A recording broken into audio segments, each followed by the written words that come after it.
Here's little Robert Kiyosaki. He has two fathers. One of them has a PhD, the other never finished 8th grade. Both earn substantial incomes, yet one always struggles financially, while the other is going to become one of the richest men in Hawaii. One is going to die leaving tens of millions of dollars to his family. The other is going to leave bills to be paid. The problem with financial education is that it isn't taught in schools, so the family decides to teach it. Now the problem with this is that unless your parents are in the top 1%, they are going to teach you how to be poor. Not because they don't love you, they just don't know what they're teaching, and they don't read books like Rich Dad, Poor Dad.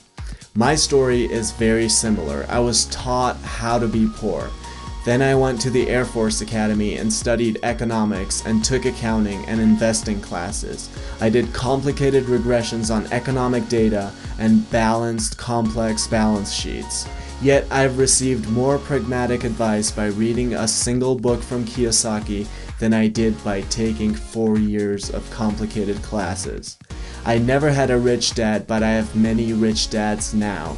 Klassen, Kiyosaki, Hill, DeMarco, the list goes on.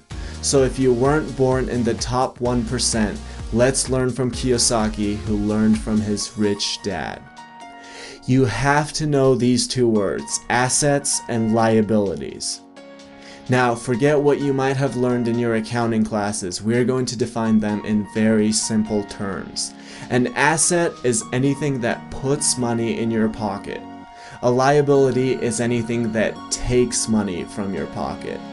Anything can be an asset or a liability. If you own a house and it eats $1,000 a month, then it's a liability. If you own a house and it brings in $1,000 a month, then it's an asset. Assets are things like businesses, real estate, paper assets, things like stocks and bonds. Here's why knowing this distinction is so important. Really try to focus on this. The poor only have expenses. The rich buy assets. And the middle class buy liabilities that they think are assets. After graduating, if I had followed everybody's advice, I would have gotten a job which increases my income, but there are so many problems with that. As I got my job, my girlfriend and I would have moved into a bigger house. We would have gotten a BMW in addition to our Mustang. I would have bought the iPhone 6. The problem with all of this is that I would think I was acquiring assets while I was actually acquiring liabilities. I would have to pay every month for the house, for the car, for my expensive phone. In essence, unless you make a paradigm shift about what you do with your money, which is to buy actual assets, no matter how much income you earn from your job, you will just match it with your liabilities and expenses. Your friends might admire your iPhone 6 and you might look rich, but you will never actually be rich. Now, there's nothing wrong with having your job. I just don't have one because I'm operating from the assets quadrant. But if you are following the standard narrative of going to school and getting a job, chances are you're acquiring liabilities which you think are assets. That is the problem. So keep your job, but make sure what you earn goes mostly towards real assets rather than liabilities that seem like assets. And yes, eventually when you acquire enough assets, you won't need your job either. It absolutely blows my mind how people say, well, what if I lose money with the business, or the real estate, or the paper assets? They don't say the same thing about buying their second enormous TV, which will be worthless in a year and which creates a liability every month. I would rather lose all of my money starting a business than lose it by buying yet another TV I don't need. Even if I lost all my money, the lessons learned from starting a business would be infinitely more valuable than watching Dr. Phil. Here's another problem. It's not how much money you make, it's how much money you keep. If I told you I was going to pay you $1 million a month, but then I took away $999,999, you'd have to be an idiot if you said you were making $1 million. My dad told me, become a doctor and you will be rich. Yet a doctor pays a half or even more of what he earns just to the government. You get taxed when you earn, you get taxed when you spend, you get taxed when you save, and guess what? You get taxed when you die.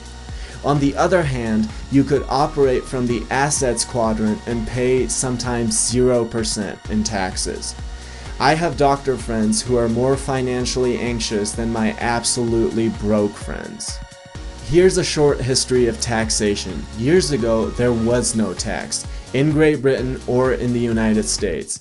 It amazes me how so many people don't realize this. The government would sometimes collect tax during civil wars and extreme cases, but there was no actual tax.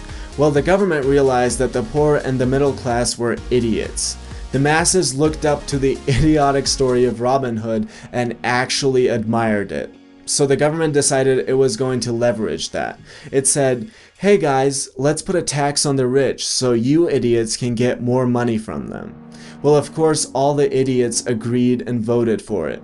The problem is that the government's greed grew bigger and bigger until the taxation trickled down to everyone, including the poor. But the rich didn't care. They were too smart for little Robin Hood. They easily found ways to avoid being robbed of their hard-earned money. So it actually hurt the idiots in the end, the poor and the middle class. That is why Warren Buffett pays lower tax rate than his secretary. I was born in 1992 in the Republic of Georgia, right after the breakup of the Soviet Union.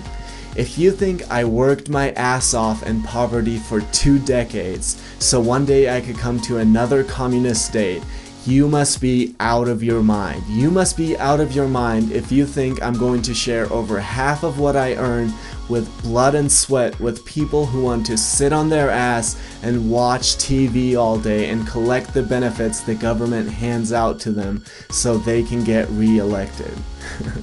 The rich are too smart for this. Yes, I'm going to buy my BMW.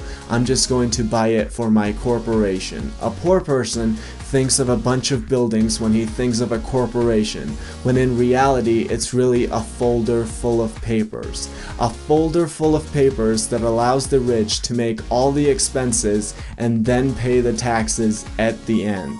So the rich will never actually be affected by any of this. It will always come down to the middle and the upper middle class, the people who work the hardest to pay for the benefits of the person with a bag of chips in one hand and a remote in the other.